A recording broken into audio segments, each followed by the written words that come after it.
नमस्कार दोस्तों, मैं कृष्णकांत शुक्ला आपका अपने चैनल में हार्दिक स्वागत करता हूं।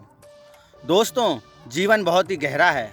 जीवन में कई प्रकार के मदमस्त लोग हमें मिलेंगे जो अपनी ही ऐंठन में अकड़े रहते हैं, जकड़े रहते हैं, लेकिन उन्हें ये नहीं पता ये माटी का शरीर माटी में ही मिल जाना है।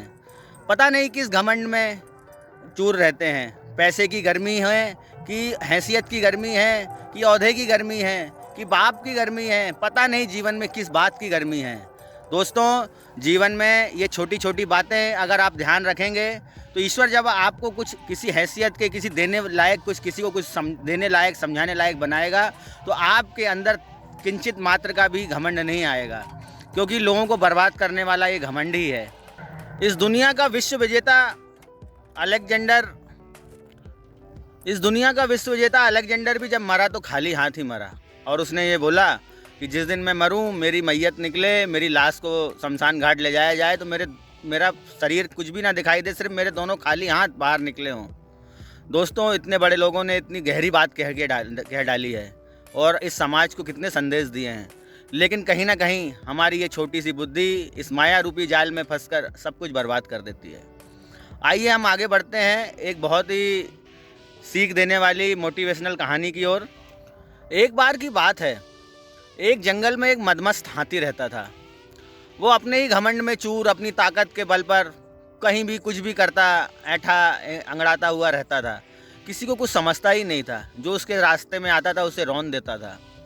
एक बार वो एक पेड़ के नीचे विश्राम कर रहा था। वहाँ पर एक चिड़िया का परिवार रहता था। चिड़िया के दो छोटे छोटे बच्चे थे, अभी वो पैदा ही हुए थे, उन्होंने उड़ना नहीं सीखा था। एक दिन एक बच्चे ने ऊपर से कुछ शैतानी करते हुए कुछ कचड़ा उस हाथी के ऊपर गिरा। हाथी जाग उठा, हाथी को बहुत क्रोध आया। उसने बोला, कौन है ये जो मुझे परेशान कर रहा है? बच्चे हंस दिए, वो तो नादान अनजान बच्चे थे। हाथी और गुस्से में आ गया, उसने ज़ोरदार तरीके से पेड़ को टक्कर मारी और पेड़ गिर पड़ा और वो बच्चे उस पेड़ की शाखाओं में दबकर मर गए। शाम को जब चिड़िया और उसका पति चिड़ा उस पेड़ के पास पहुँचे तो अपने बच्चों को मरा देखकर रोने लगे फूट फूट कर। बोले, हे भगवान, ये क्या हो गया? ये किसने किया? उनसे बर्दाश्त ही नहीं हुआ। पास की ही एक बिल में एक चूहा रहता था, वो आया, बोले, भैया चिड़ा, बहन चिड़ी, ये जो हाथी है ना, ये काम उसका है, इस मासूमों को उसने मार डाला। वो बहुत ही रोए और हताश होने लगे। चिड़िया ने प्रण लिया कि मैं उस हाथी को सबक सिखाऊंगी, लेकिन वो रात दिन रोने लगी। वो सोचती कि मैं छोटी सी चिड़िया उस हाथी का क्या बिगाड़ूंगी। बहुत परेशान रहने लगी। एक दिन वो अपने पति के साथ चिड़े के साथ में एक नदी के किनारे पानी पी रही थी। तभी उसके कुछ पुराने दोस्त हंस उसे मिले। हंसों ने बोला, अरे बहन, क्या हुआ तुम्हें, तुम्हारी ये हालत? वो फूट फूट कर रोने लगी। उससे बर्दाश्त ना हुआ, उसने पूरी कहानी हंसों को बताई। हंसों ने बोला, बहन तुम चिंता मत करो, हम उस मदमस्त हाथी को सबक जरूर सिखाएंगे। उसने बहुत ही घोर पाप किया है, उसने अन्याय किया है, उसे सजा देना जरूरी है। वो अपने आप को बहुत शक्तिशाली समझता है। चिड़ी और चिड़ा निराश होकर बोलने लगे, बोले, हम इतने छोटे प्राणी हैं, इतने बड़े हाथी का हम क्या बिगाड़ेंगे? उन्होंने बोला, हौसला रखो, हम मिलकर कुछ ना कुछ करेंगे। बोले, हमारा एक दोस्त इसी नदी में रहता है, मेढक भाई। बोले, हम मेढक भाई बहुत ही ज्ञानी हैं और बहुत ही बुजुर्ग आदमी हैं, उनके पास में कुछ ना कुछ इस बात का ज़रूर सलूशन होगा। वो सब मेढक के पास मिले। मेढक ने बोला, आप पूरी सब प्रॉब्लम मेढक को बताई। मेढक ने बोला, मुझे कुछ समय दो, मैं आपसे कल मिलूँगा, मैं पानी की गहराइयों में जाकर चिंतन करूँगा। वो दूसरे दिन फिर मेढक के पास पहुँचे। मेढक पानी से बाहर निकला।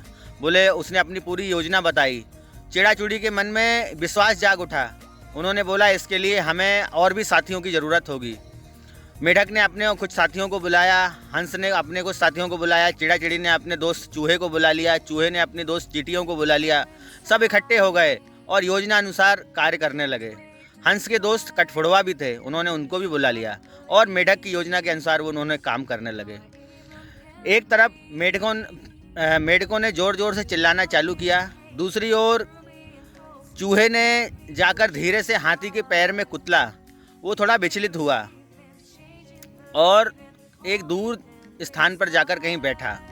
जैसे ही वो सो रहा था तो कठफोड़ुओं ने उसके ऊपर हमला कर दिया और उसकी दोनों आंखों पर जोरदार तरीके से कई कठफोड़ुओं ने कई प्रहार करे और उसकी आंखों से खून निकलने लगा। हाथी बेचैन हो उठा उसे समझ में नहीं आ रहा था कि क्या करें। उसे कुछ देर बाद परेशान होने के बाद में उसे कुछ दिखाई तो दे नहीं रहा था। वो पागलों की तरह यहाँ वहाँ घूमने लगा। उसे ज़ोरदार तरीके से प्यास लगी। उसने मेढकों की आवाज़ सुनी।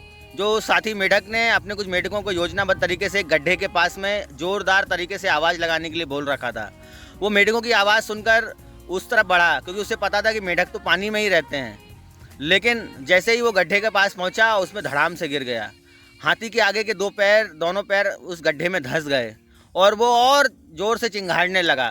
तभी चींटियों ने उस पर हमला कर दिया। कुछ चींटियां उसकी सूंड में घुस गईं और उसे इतना ज़ोरदार तरीके से काटा और चिंघाड़ता हुआ चिल्लाता हुआ हाथी वहीं मर गया।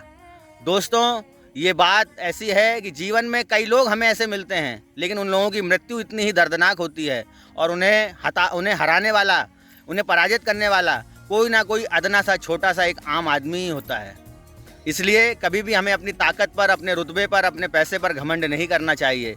जितना हो सके अपने छोटों से प्यार और बड़ों को सम्मान देना चाहिए, उनका आदर करना चाहिए। यही जीवन है। जीवन इसके परे और कुछ भी नहीं। आप लोगों को फ़ायदा पहुंचाते रहो, आप स्वयं ही बड़े आदमी बन जाओगे। Please keep positive thinking. लोगों की सम्मान करिए, लोगों से मिलते जुलते रहिए और सबके साथ मिलकर रहिए और मेरे ब्लॉग में ऐसे बने रहिए। आप लोग का जो प्यार स्नेह मिल रहा है उसके लिए मैं बहुत ही आपका शुक्रिया अदा करता हूँ। फिर मिलेंगे। Take care. Bye bye.